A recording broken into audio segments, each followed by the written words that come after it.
हमारे साथ आज की खास मेहमान जुड़ चुकी हैं। मीन अग्रवाल जी जो है हमारे साथ जुड़ चुकी हैं। मीन जी, बहुत बहुत स्वागत, अभिनंदन, आभार आपका आज के इस मंच पे हमारे साथ जुड़ने के लिए। और जब भी आप आती हैं बहुत अच्छी ज्ञान की बातें, निवेश की बातें हमारे दर्शकों को बता करके जाती हैं। उम्मीद करते हैं आज का भी अनुभव हमारे दर्शकों का काफ़ी अच्छा रहेगा। बिल्कुल। नमस्ते विपुल, और thank you for having me on the show. तो पहला प्रश्न मैम यही होगा कि अभी हमने जो रिपोर्ट दिखाई उसमें हम देख रहे हैं किस तरीके से डेट फंड को लेकर के लगातार एग्जिट हो रहा है। एक तो हम देख रहे हैं कि इंटरेस्ट रेट सिनेरियो भी बदला है और इसकी वजह से जिस तरह के रिटर्न की उम्मीद लोग सुरक्षित निवेश डेट फंड से मिलते हैं वो उनको लग रहा है कि वो बाहर भी मिल रहे हैं। एफडी के रेट बढ़ गए बाकी जगहों पे। तो क्या यही एक वजह है या क्या वजह आप मान रही हैं कि या लोगों को दूसरे विकल्प ज़्यादा बेहतर दिखाई दे रहे हैं, इस वजह से लोग डेट फंड से निकल रहे हैं? मेन रीज़न क्या आप मानती हैं?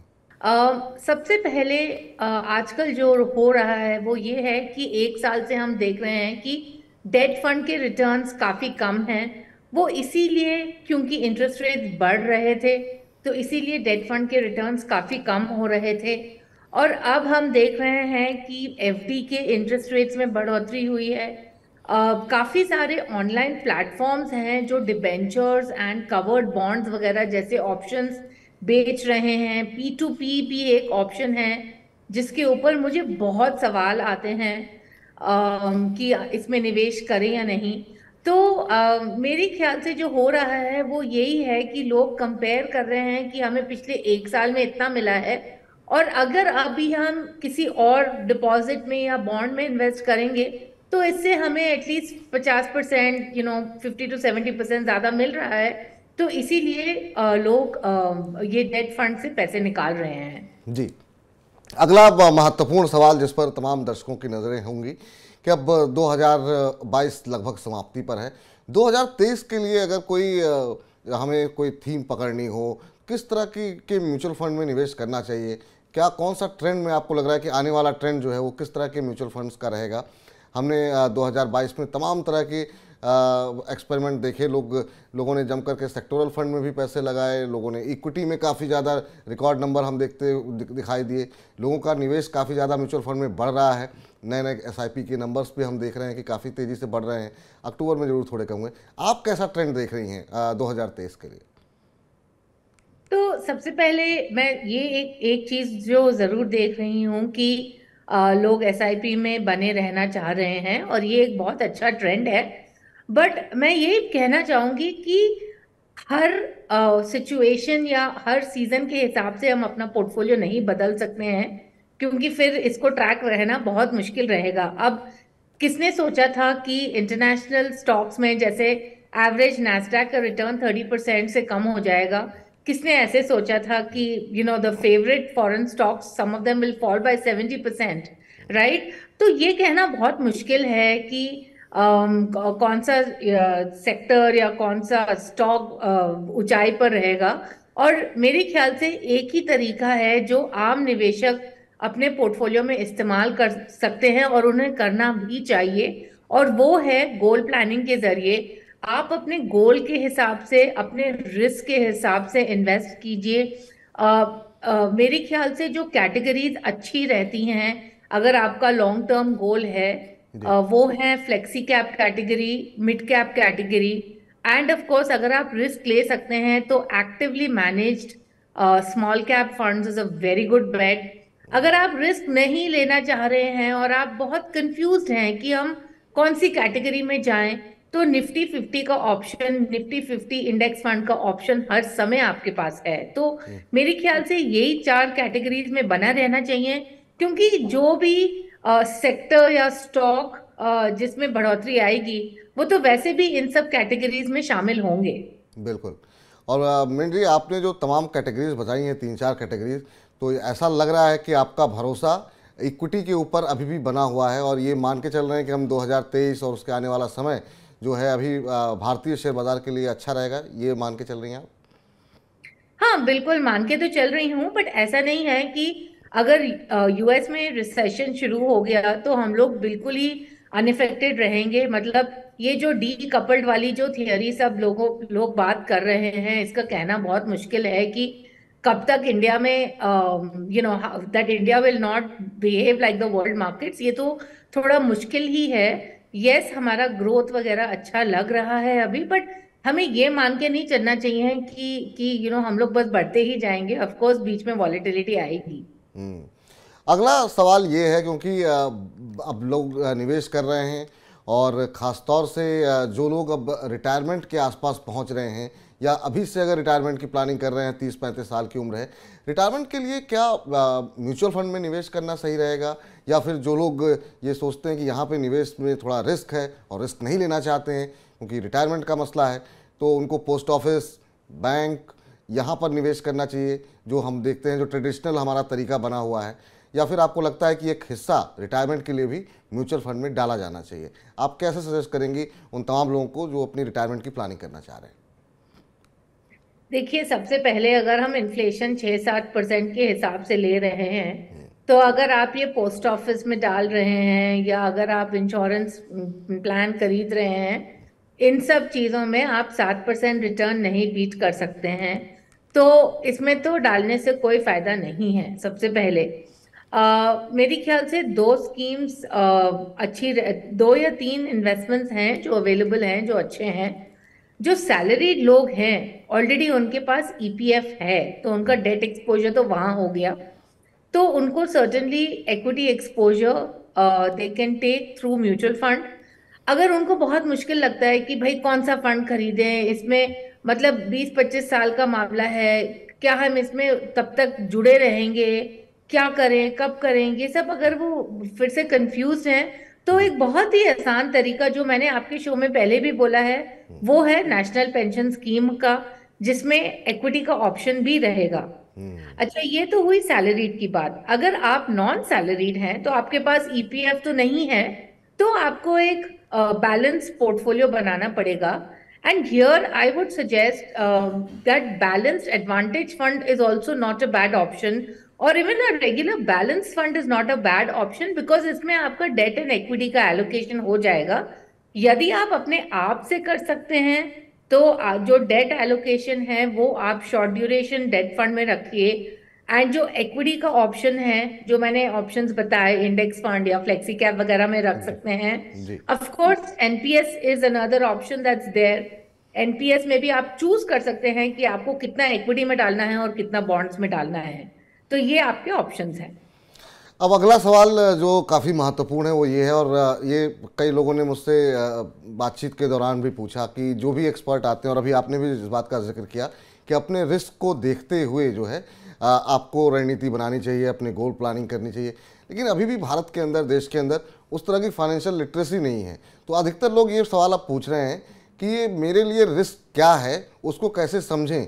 लोगों को अभी ये समझ में नहीं आ रहा है कि आखिर में उनको ये रहता है कि इस व्यक्ति ने इस फंड में लगाए हैं, उसको अच्छे रिटर्न मिल रहे हैं, तो मुझे भी इसमें लगाने चाहिए। उन्होंने ये शेयर खरीदे हैं, किसी ने रिकमेंड कर दिए, तो वो शेयर खरीद के रख लें।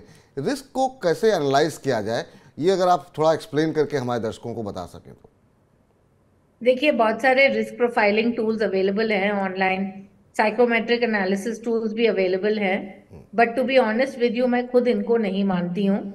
एंड वो इसीलिए क्योंकि जो इन्वेस्टर होते हैं उनको बहुत मुश्किल लगता है ये सब भरने के लिए। तो एक बहुत आसान तरीका है, अगर आपके पास 100 रुपए हैं निवेश करने के लिए, तो 100 रुपए में से आप कितना डालेंगे रिस्की इन्वेस्टमेंट में, और आप नॉन रिस्की इन्वेस्टमेंट में कितना डालना चाहेंगे। ये एक बहुत आसान तरीका है। तो आप ऐसे सोच सकते हैं, ठीक है, 100 रुपए में 40% या 40 रुपीज हम इक्विटी में डाल सकते हैं, बैलेंस 60% हम डेट में ही रखेंगे, राइट। तो ये सबसे आसान तरीका है जानने के लिए कि आप कितना रिस्क लेना चाह रहे हैं। बहुत महत्वपूर्ण बात आपने कही कि खुद से आप ये निर्णय लीजिए कि कितने पैसों पर मुझे रिस्क लेना चाहिए, जहाँ पर रिस्क ऐसा नहीं है कि वो पैसे समाप्त हो जाएंगे, लेकिन ये है बाजार है, उतार चढ़ाव है, तो वहाँ पे हो सकता है जब आपको ज़रूरत हो और बाजार गिरा हो तो हो सकता है आपके पैसे कम हो जाएं। तो जिन पैसों पे आप रिस्क ले सकते हैं उसे हम इक्विटी में डाल सकते हैं। चलिए, अब अगले सेगमेंट का वक्त हो गया है, और ये सेगमेंट काफ़ी महत्वपूर्ण होता है क्योंकि बहुत सारे आंकड़े हम अपने दर्शकों के लिए लेकर के आते हैं। तो सबसे पहले नज़र डालते हैं कुछ एक म्यूचुअल फंड्स में, और हर बार अलग अलग तरह के म्यूचुअल फंड्स की हम बातचीत करते हैं, और इस बार हम बात करेंगे लार्ज कैप फंड्स की, कि लार्ज कैप फंड्स में कौन से ऐसे हैं जिन्होंने 1 साल, 3 साल, 5 साल में काफ़ी अच्छे रिटर्न यहाँ पर आते हुए दिखे हैं। तो जरा ग्राफिक्स के जरिए हम अपने दर्शकों को दिखाएंगे कि आखिर में कौन कौन से वो फंड्स हैं। इसमें पहला नाम है कैनरा रोबेको का। इसके अलावा ब्लू चिप इक्विटी फंड जो है उसने काफ़ी शानदार प्रदर्शन किया है।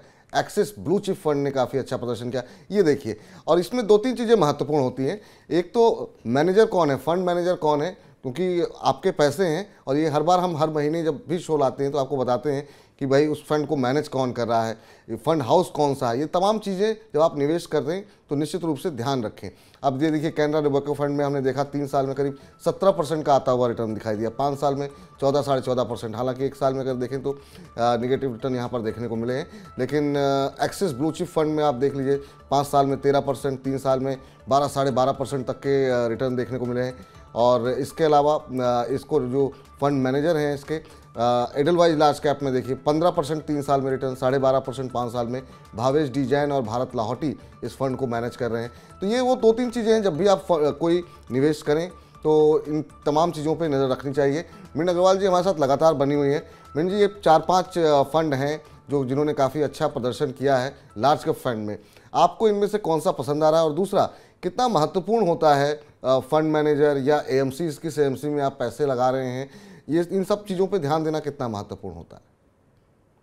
देखिए, सबसे पहले तो मैं कहना चाहूंगी कि यस, जो एएमसी है और उनके जो प्रोसेसेस हैं, it should not be person dependent, they should be a proper process. तो ये तो सबसे पहली बात हुई। अच्छा, अब दूसरी बात ये है कि मैं टिपिकली 3 या 5 साल के रिटर्न नहीं देखती हूँ। वो इसीलिए है क्योंकि हर all funds go through cycles. हर बार ऐसा होता है कि कोई फंड ऊपर होता है, कोई फंड फिर नीचे हो जाता है। तो ये उतार चढ़ाव तो चलता ही रहता है, जो बहुत जरूरी है। एंड अनफॉर्चुनेटली जो निवेशकों को नहीं पता चल सकता या डेटा अवेलेबल नहीं है, वो है कि हमें long term risk adjusted returns देखने चाहिए। एंड अनफॉर्चुनेटली ये डेटा अवेलेबल नहीं है पब्लिक डोमेन में। तो मेरे ख्याल से of course Canara Robeco is a great fund. It's had great performance. Axis Blue Chip also I like very much. And third fund is the Mirae Asset Large Cap Fund, which also I think is a very very good fund.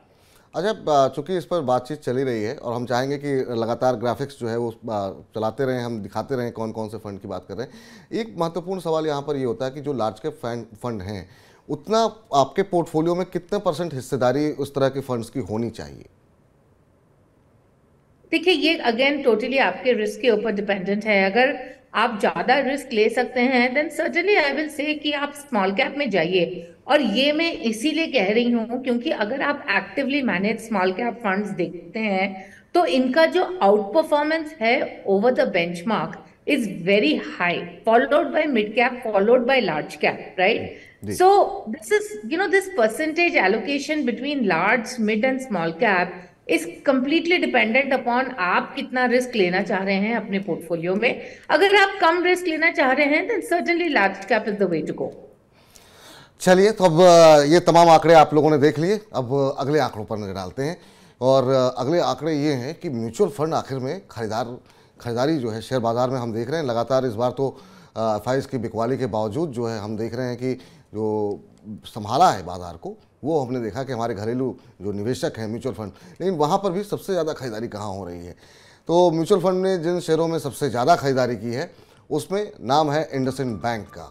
जी हाँ, bank में एक अच्छा खासा move देखने को मिला, और तमाम जो मिड कैप बैंकिंग थे, जो लोग शिकायत कर रहे थे ये शेयर चल नहीं रहे हैं, उसमें हम देख रहे हैं कि अच्छी खासी रैली, चाहे वो जे&के बैंक हो, इंडसइंड बैंक हो, यूको हो, यूनियन हो, ये जो तमाम सुस्ती देखने को मिल रही थी वो पूरी तरीके से जा चुकी है।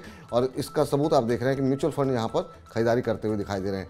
दूसरा, ब्रिटानिया इंडस्ट्रीज़ में हम देख रहे हैं कि अच्छी खासी खरीदारी हुई है। अपोलो हॉस्पिटल है, इसके अलावा अल्ट्राटेक सीमेंट है। ये देखिए किस तरीके का आप मूव, ये हम दिखा रहे हैं आपको, चार्ट भी आपके सामने है कि किस तरीके से जो घरेलू निवेशकों की खरीदारी हुई है उसका असर भी यहाँ पर देखने को मिल रहा है। पिछले 1 महीने में आप देखिए चार्ट्स के ज़रिए कैसे शेयर ऊपर गया है। अपोलो हॉस्पिटल में भी अच्छी खासी जो है तेज़ी देखने को मिली है और वापस जो है अपनी ऊंचाई की तरफ बढ़ता हुआ ये शेयर दिखा रहा है।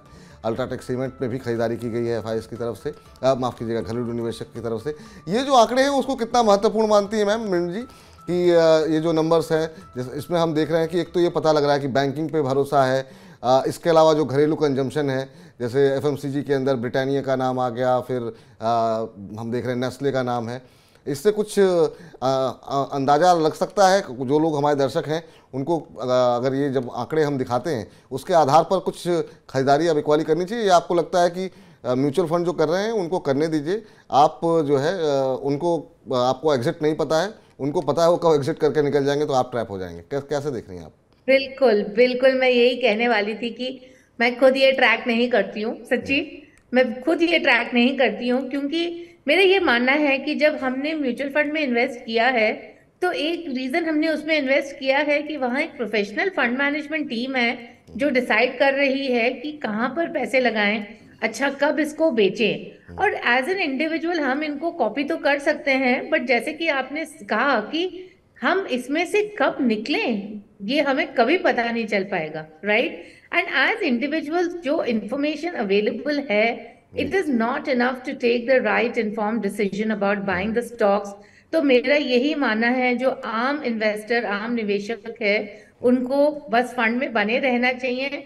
They should focus on what they can control, which is how much they can invest for how long, and not about what stock the fund is buying. तो आप इसको देख करके खरीदारी बिकवाली मत कीजिए, लेकिन हाँ ये इंटरेस्टिंग आंकड़े होते हैं इसलिए हम आपके सामने लाते हैं कि आखिर में कहाँ पे खरीदारी हो रही है। और इसको देख करके आप ऐसा मत कीजिए कि शेयर बाज़ार में इसमें खरीदारी हो रही है तो आप भी उस शेयर को खरीद लीजिए। लेकिन ये है कि आंकड़े देखना बहुत महत्वपूर्ण होता है, बिकवाली कहाँ हो रही है अब जरा उस पर नजर डालते हैं। तो जिन शेयरों को बेचा जा रहा है उसमें हम देख रहे हैं कि हिंडाल्को का शेयर है, जहां पर हम देख रहे हैं कि गिरावट आई है और घरेलू निवेशकों की तरफ से वहां पर बिकवाली की जा रही है। डॉक्टर रेड्डीज़ में जो है बिकवाली हो रही है। कोल इंडिया में जो है सेंटिमेंट लगातार ख़राब हुआ है कोल इंडिया के अंदर। टाटा कंज्यूमर है। अदानी इंटरप्राइजेज में इस बार बिकवाली की गई है घरेलू निवेशकों की तरफ से, हालांकि इसमें रैली भी अच्छी खासी आ चुकी थी, तो अब कहीं ना कहीं प्रॉफिट शायद बुक किया गया होगा, इस वजह से यहाँ पर बिकवाली की गई है। हिंडाल्को में हम जैसा हम देख रहे हैं ऊपरी स्तरों से, आप देखिए कोल इंडिया कि किस तरह की रैली देखने को मिली और उसके बाद से पिछले महीने में जो है ऊपर से किस तरीके से अब नीचे आता हुआ दिखाई दे रहा है शेयर। ये कोल इंडिया की बात हो गई। अब टाटा कंज्यूमर का भी चार्ट पैटर्न जो है वो लगभग कोल इंडिया जैसा ही देखने को मिल रहा है। यहाँ पे 861 इसका हाई है और अभी आप देख लीजिए कि नीचे आता हुआ दिखाई दे रहा है। टाटा कंज्यूमर आपकी टीवी स्क्रीन पर है। अदानी में हालांकि बिकवाली के बावजूद इस शेयर में आप देख सकते हैं कि उस तरह की गिरावट देखने को नहीं मिली है।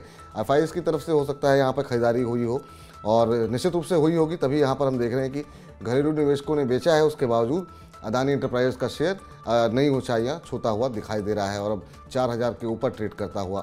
तो इसके अलावा हिंडाल्को आप देख लीजिए, घरेलू निवेशक बेच रहे हैं लेकिन यहाँ पर भी मजबूती देखने को मिल रही है। तो ये वो तमाम आंकड़े हम हर बार आपके लिए लेकर के आते हैं ताकि आप समझ सकें कि म्यूचुअल फंड की दुनिया में क्या कुछ हो रहा है, क्या कुछ घट बढ़ रहा है, और कहाँ खरीदारी कर रहे हैं, कहाँ बिकवाली कर रहे हैं। इन तमाम आंकड़ों पर जो है आप लोगों को नज़र रखनी चाहिए। डॉक्टर रेड्डी में भी हम देख रहे हैं कि बिकवाली की गई है अच्छी खासी जो है। चलिए, तो ये कुछ आंकड़े रहे। जरा इन आंकड़ों के साथ साथ एक और ग्राफिक्स के ज़रिए आपको ये समझाना चाहेंगे कि किस तरीके से कहाँ पर 2% से ज़्यादा जो है हिस्सेदारी किन किन म्यूचुअल फंड्स ने बढ़ाई है, तो और किन किन म्यूचुअल फंड ने घटाई है। इसके भी आंकड़े हमारे पास हैं, लेकिन उस पर फिर कभी चर्चा होगी। लेकिन इस बीच अब अगले सेगमेंट की ओर चलते हैं और अगला सेगमेंट भी काफ़ी महत्वपूर्ण है। तो पहली दर्शक हमारे साथ जिन्होंने प्रश्न भेजा है वो है तृप्ति जी, मुंबई से हैं। तृप्ति जी का प्रश्न मृण जी ये है कि इनका कहना ये है कि मैं 32 वर्षीय प्रोफेशनल हूं और मैंने डेट और इक्विटी की 7 स्कीम्स में निवेश कर रखा है। अब ये जानना ये चाहती हैं कि अच्छे रिटर्न के लिए कितनी स्कीम्स में निवेश करना चाहिए।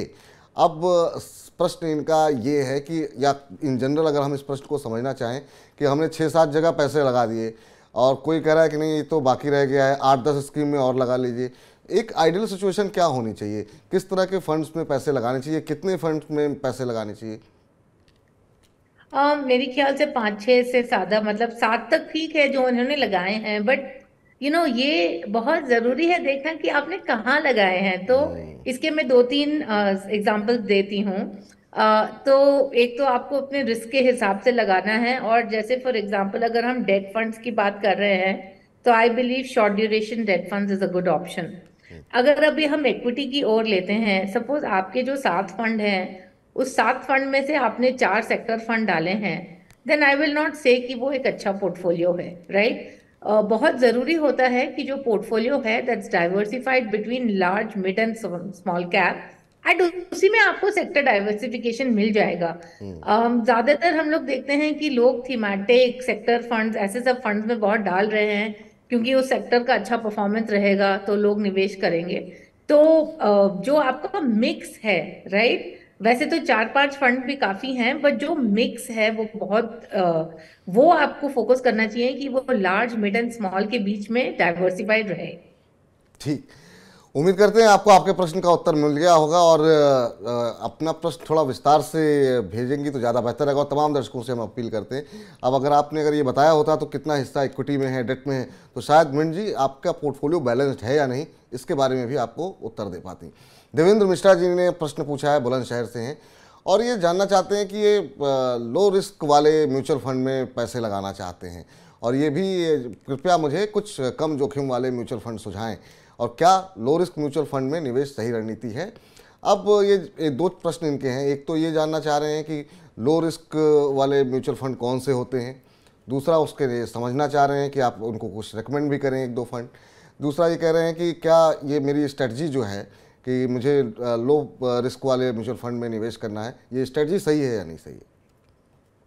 देखिए, एसेट क्लास के तौर पर तो debt mutual fund low risk रहते हैं कंपेयर टू इक्विटीज। तो डेट में ऑफ कोर्स अगर आपका 3 साल से ऊपर का होल्डिंग पीरियड है तो शॉर्ट ड्यूरेशन डेट फंड सबसे सही रहेंगे। अगर आप लो रिस्क इक्विटी फंड के बारे में बात कर रहे हैं, then I think the best option is the Nifty 50 index fund, because इसमें आप बेट कर रहे हैं इंडियन इकोनॉमी के ऊपर, of course, and you know the top stocks within the economy as well.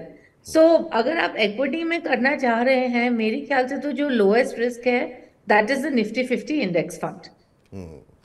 तो निफ्टी 50 इंडेक्स फंड में आप निवेश कर सकते हैं, लो रिस्क में आप लेना चाहते हैं तो। रितेश मेहता जी ने प्रश्न पूछा है जबलपुर से, और ये कह रहे हैं कि मैं टैक्स बचाने के लिए निवेश करना चाहता हूँ, क्या ईएलएसएस में निवेश करना चाहिए या फिर जो ट्रेडिशनल तरीका है सेविंग का या टैक्स बचाने का कि यहाँ कर दीजिए, पोस्ट ऑफिस में रख दीजिए, बाकी योजनाओं में लगा दीजिए, वो तरीका सही रहेगा? ये ईएलएसएस में इनको जाना चाहिए या फिर दूसरे तरीके अपनाने चाहिए? बिल्कुल ईएलएसएस में जाना चाहिए, क्योंकि ईएलएसएस एक ऐसा प्रोडक्ट है जिसमें आपको आप एक्सपेक्ट कर सकते हैं कि इसके रिटर्न्स और दूसरे प्रोडक्ट से ज्यादा बेहतर आएंगे। It is more tax efficient as well. But एक बात जो आपको ध्यान में रखनी है वो ये है कि सिंस ये एक इक्विटी फंड है, and even though the lock in is only 3 years, you need to be able to hold the fund for at least 7 to 8 year period, क्योंकि 3 साल में वॉलेटिलिटी काफी ज्यादा रहती है और आपका फंड रिटर्न्स इतने अच्छे नहीं हो सकते हैं इस वॉलेटिलिटी की वजह से। तो सर्टेनली ईएलएसएस में जरूर निवेश कीजिए। मैम, अब कार्यक्रम को समाप्त करने का वक्त हो गया है। बहुत सारे और भी प्रश्न हैं हमारे पास, लेकिन समय की कमी की वजह से कार्यक्रम समाप्त करना होगा। लेकिन चलते चलते कुछ एक ज्ञान की बातें, इन्वेस्टमेंट से जुड़ी हुई बातें, जो बड़ी संख्या में नए लोग आ रहे हैं बाजार के अंदर और लोग दूसरे लोगों को देख करके निवेश करना चाह रहे हैं, क्या कुछ एडवाइस करेंगे आप उन्हें? किस तरीके से एंट्री ली जाए म्यूचुअल फंड में, मार्केट में, जो लोग निवेश करना चाहते हैं? जो नए निवेशक हैं, सबसे पहले तो मैं कहूंगी कि आप के जो इंफॉर्मेशन के रिसोर्सेज हैं आप उन पर ध्यान दीजिए। तो सर्टेनली Money9 के काफी सारे प्रोग्राम्स हैं, काफी सारा अदर रीडिंग मटेरियल अवेलेबल है which can be trusted from media. जो एक चीज मैं आगमन करना चाहूंगी वो ये है, क्योंकि मेरे भी फैमिली में मैं देखती हूँ, मेरे जो नेफ्यूज वगैरह हैं आजकल सब फाइनेंशियल इन्फ्लुएंसर्स को फॉलो कर रहे हैं। एंड मैं बस यही कहना चाहूंगी कि जो फाइनेंशियल इन्फ्लुएंसर्स हैं वो जो इनके एक्सपीरियंस हैं वो शेयर कर रहे हैं, बट वो सर्टिफाइड फाइनेंशियल प्लानर और they are not certified to actually give out investment advice. तो बिल्कुल सबसे बिल्कुल। पहले please read, okay, please read. जैसे कि मैंने कहा, Money9 में काफी सारे प्रोग्राम हैं पर्सनल फाइनेंस के ऊपर जो आप फॉलो कर सकते हैं। एंड सेकेंड थिंग, अगर आप इक्विटी में निवेश करना चाह रहे हैं तो आप स्टॉक मत चुनिए, क्योंकि इतने 7,000 स्टॉक्स में से आपको क्या पता चलेगा किस में जाएं, कि कब तक बने रहें। इक्विटी म्यूचुअल फंड में आसान Nifty 50 index fund, flexi cap fund, mid cap fund, तीनों में थोड़ा थोड़ा पैसा डालिए। इसको एक्सपीरियंस कीजिए and then keep investing, learn along the way and keep increasing the investment. बहुत बहुत शुक्रिया, धन्यवाद इतनी महत्वपूर्ण बातें बताने के लिए। और ये जो आपने चलते चलते लोगों को बताया कि जो लोग फाइनेंशियल इन्फ्लुएंसर के झांसे में आ रहे हैं, हमने कई सारे कार्यक्रम भी किए कि अब सेबी भी इनके ऊपर सख्ती की योजना बना रहा है। और जो है बहुत सारे लोग ट्रैप भी आप हो सकते हैं, किसी के भी कह देने से कहीं पर भी पैसे मत लगाइए, क्योंकि हो सकता है शुरुआत में एक दो बार आपको फ़ायदा हो, लेकिन जब नुकसान होगा तो पुराने जितने आपके फ़ायदे हैं उन सबको भी ले जाएगा और आपकी जमा पूंजी को भी वो समाप्त कर सकता है। बहुत बहुत शुक्रिया, धन्यवाद, आभार आपका वीण जी। हमेशा ऐसे ही आप हमारे कार्यक्रम में जुड़ते रहिए और हमारे दर्शकों को ऐसी अच्छी अच्छी बातें निवेश से जुड़ी हुई बताते रहिए। बहुत बहुत धन्यवाद।